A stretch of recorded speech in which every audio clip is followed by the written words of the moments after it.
Thanks very much. Here at home, the big football focus is on transfer news and in particular on the possible move of Harry Kane to Bayern Munich. Kaveh Solhekol is here to discuss that and more. Is it looking... I feel it's looking slightly more likely than a fortnight ago that Kane might actually go and play in Germany, don't you? Well, that's what Bayern Munich think. We had these talks yesterday, which we told you about, the Bayern Munich executives flying into London on their private jet, meeting Daniel Levy, the Spurs chairman.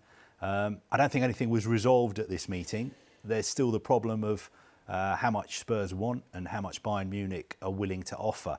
Now, significantly, our information is that the maximum Bayern Munich are willing to offer for him is 100 million euros. That's 90 million up front in instalments, of course, and 10 million in potential add-ons. In total, that comes to about 85 million pounds. I think that's at least 15 million short of what Spurs would want for the England captain. But as far as Bayern Munich are concerned, he's a player who's only got 12 months left on his contract. So in January, they could speak to him and get him to sign a pre-contract agreement for him to move to Bayern Munich for nothing next summer. So that's where we are with the talks. There's been lots of interesting detail in newspapers this morning about what went on exactly at these talks.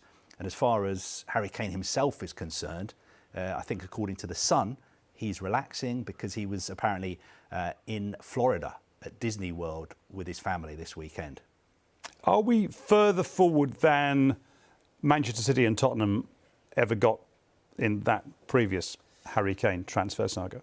It looks like we are, because if I remember correctly, Spurs basically 12 months ago said to Manchester City, he's not for sale. He's not for sale. And obviously Spurs were in a stronger position because he had 2 years left on his contract. And pretty quickly, I think Manchester City got the message. And they got Jack Grealish. They triggered his release clause as well. They moved on. They've got Haaland. They had Julian Alvarez they'd signed as well. So this one feels like it is further along.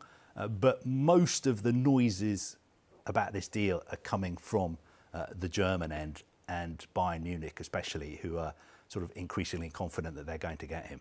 OK. Bit of news about Rasmus Højlund's move to Manchester United today. Yes, this one is getting closer and closer. He's expected to fly in today to have his medical. If he passes that, he'll sign a 5-year contract with the option of another year. Manchester United in total could pay £72 million for him. And that price tag has raised quite a few eyebrows because he's a player who I think 18 months ago swapped clubs. I think he went from Copenhagen to Sturm Graz for 1.8 million euros. Last summer, he moved from Sturm Graz to Atalanta for about 15 million pounds.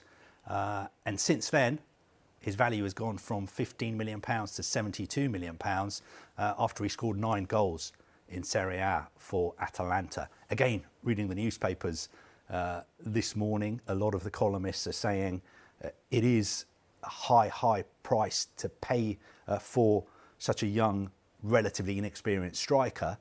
But on the other hand, this guy is somebody who has a lot of potential.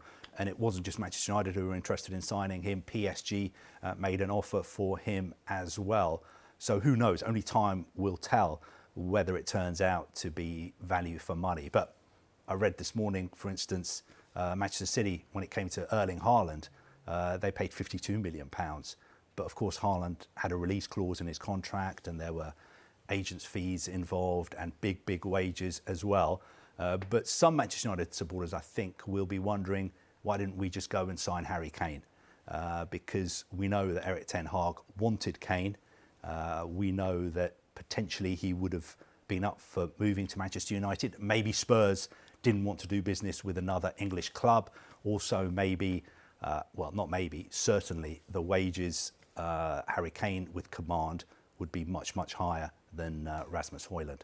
Great business for Atalanta, no doubt about that. Oh, fantastic. The deadline, which you've been flagging for a while now, passed at midnight for Kylian Mbappe to trigger a 1-year extension to his PSG contract. What does that mean for his future? Well, First thing to say is he's still a PSG player today, 1st of August. That means he gets a loyalty bonus. 60 million euros he'll be picking up in instalments. So happy Tuesday if you're Kylian Mbappe.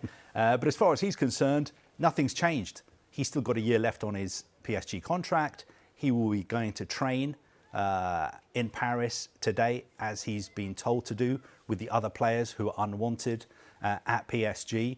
And the standoff continues. He says, I'm staying here till next summer.